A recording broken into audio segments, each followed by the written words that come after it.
Chad Scott along with Gridiron Now recruiting analyst Ryan Green. We take another look at the 2018 signing class for the Florida Gators, and 2018 is so yesterday.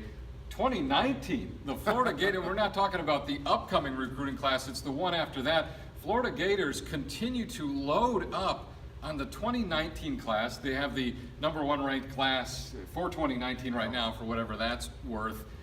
Why are the Gators having so much success on the 2019 class? It's a domino effect. One kid commits, then another, and then another. You know, it's really fascinating. Florida, as you mentioned, Chad, the #1 recruiting class in 2019 right now. I just talked to a couple of young men that committed to Florida within the last week. Trent Whitmore is a safety from the Gainesville area, so Florida did not have to go very far to find him. He's a terrific athlete. And then Andrew Coker, an offensive lineman from the state of Texas. All right, 6'7", 335 pounds.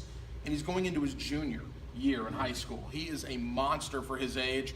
Told me a fascinating story. Grew up in the Longhorns and the Aggies' backyard there in Texas, but said he went to Florida. It's been a lifelong dream because he wanted to follow in Tim Tebow's footsteps. He loved Tebow, watching him grow up on those 3:30 CBS games, and he wanted to wear the orange and blue because of Tebow. Well, it's a remarkable story about a gift that keeps on giving. I'm reading your work at gridironnow.com. He's not the only recruit that is going to Florida, and Tim Tebow's influence is a big reason why. And when you talk about a top prospect from Texas, think of all the programs just in that state, let alone between that state and Gainesville. LSU, Alabama, Auburn, Florida State. You know, that is a powerful endorsement to this sort of gravitational pull Tim Tebow has. And it's surprising to me because Tebow didn't finish playing yesterday. Right. That's starting to be a long time ago, especially in the mind of a 17-year-old, 16-year-old? He's probably 16, class of 2019, so you do the math on that. He was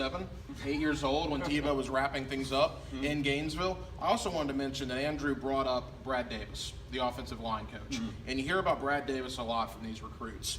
They love Brad Davis. That was a very quality hire that Jim McElwain made on the recruiting trail. So the Gators are #1 for the 2019 class, and obviously that's going to change a lot between now and then. 2018 going pretty well also, and they picked up a big in-state commit recently. Yes, 7 commits totally for Florida so far in the 2018 class, including Amari Burney from the central South Florida area. I believe Clearwater is the exact location.